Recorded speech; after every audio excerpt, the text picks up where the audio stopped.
श्री स्वामी समर्थ. आपल्याच्या या व्हिडिओमध्ये आपल्या सर्वांचे मनापासून स्वागत.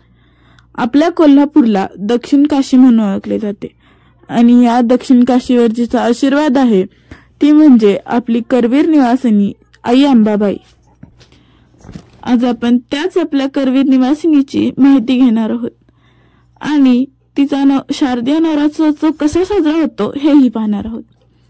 कोल्हापूरची महालक्ष्मी देवी आदिशक्तीचे रूप असून तिला कोल्हासूर राक्षसाचा वध करण्यासाठी अंबा नावाच्या मुलीने मदत केली होती, ज्यामुळे तिने कोल्हापुरात वास केला असे म्हटले जाते. श्री महालक्ष्मी मंदिराचा इतिहास सुमारे 1200 वर्षांहून अधिक प्राचीन असून तो चालुक्य काळात बांधला गेला आहे. नवरात्री उत्सवामध्ये विशेषतः अश्विन महिन्यात देवीची पूजा केली जाते, जिथे भक्त तिला भेटायला येतात आणि आशीर्वाद मागतात. महालक्ष्मी देवीची कथा. असे मानले जाते की कोल्हासूर नावाच्या राक्षसाने कोल्हापूरमध्ये अराजकता माजवली होती. त्या कोल्हासुराचा वध केल्यानंतर त्याची शेवटची इच्छा म्हणून आपल्या शहराला कोल्हापूर असे नाव दिले गेले.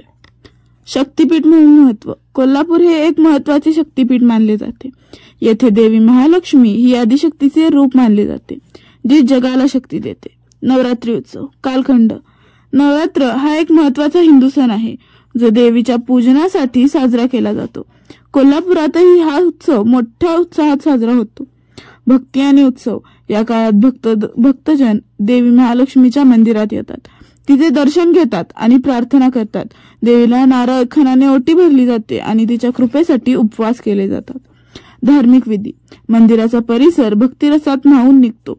या काळात विविध धार्मिक विधी आणि उत्सव आयोजित केले जातात, ज्यात भक्तगण सहभागी होतात. मंदिराचा इतिहास आणि वैशिष्ट्ये. प्राचीनता. श्री महालक्ष्मी अंबाबाई मंदिराचा इतिहास सुमारे 1200 वर्षांहून अधिक जुना आहे आणि चालुक्य राजांच्या काळात या मंदिराची निर्मिती झाली होती. किरणोत्सव. या मंदिराची एक अद्भुत विशेषता म्हणजे किरणोत्सवाचा सोहळा. वर्षातून 2 वेळा सूर्यकिरण थेट देवीच्या मूर्तीवर पडतात. हा सोहळा केवळ स्थापत्यकलेचा चमत्कार नसून भक्तांसाठी एक अद्भुत अनुभव असतो. शक्तीचे प्रतीक. देवी महालक्ष्मी हे केवळ संपत्तीची देवता नसून ती शक्तीचेही प्रतीक आहे. दुर्ग सप्तशक्ती या ग्रंथात तिला त्रिगुणात्मक आणि सर्वश्रेष्ठ मानले आहे. कोल्हापूर शहराला महालक्ष्मीचे माहेरघर असे म्हटले जाते आणि या शहराची देवी महालक्ष्मीच्या नावावरून कोल्हापूर असे पडले आहे. महालक्ष्मी देवीचे स्थान हे आदिशक्तीचे एक रूप मानले जाते, जी सर्वशक्तिमान आणि सौंदर्य व समृद्धीची देवता आहे.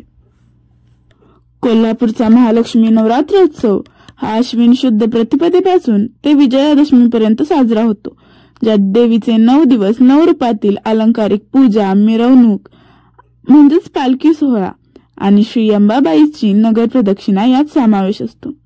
या उत्साहात हजारो भाविक देवीच्या दर्शनासाठी येतात आणि मंदिर विविध फुलाफळांनी सजलेले असते. उत्सवातील प्रमुख घटक. 9 दिवस 9 रूपे. नवरात्रीच्या 9 दिवसात देवीच्या वेगवेगळ्या अलंकारिक रूपाच्या पूजा बांधल्या जातात. पालखी सोहळा. दररोज रात्री देवीची मूर्ती पालखीतून फिरवली जाते आणि या काळात विशेष पालखी सोहळे आयोजित केले जातात. ललिता पंचमी. नवरात्रीच्या 5व्या दिवशी देवी ललिता पंचमीच्या निमित्ताने त्र्यंबोली मंदिरात दर्शनासाठी जाते. नगर प्रदक्षिणा व रथोत्सव. विजयदशमीच्या दिवशी देवीची मूर्ती रथातून फिरवली जाते, जे भाविकांसाठी आकर्षणाचे केंद्र असते. भव्य गर्दी. या काळात मंदिरात भाविकांची प्रचंड गर्दी होते आणि संपूर्ण परिसर भक्तिमय होतो. फुलांची सजावट. मंदिराला फुलांनी सजवले जाते, ज्यामुळे परिसराला एक सुंदर आणि पवित्र स्वरूप प्राप्त होते.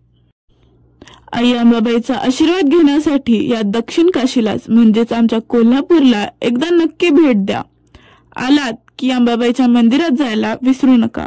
पुन्हा भेटू पुढच्या व्हिडिओमध्ये. स्वामी महाराजांची कृपा आपल्यावर सदैव राहो.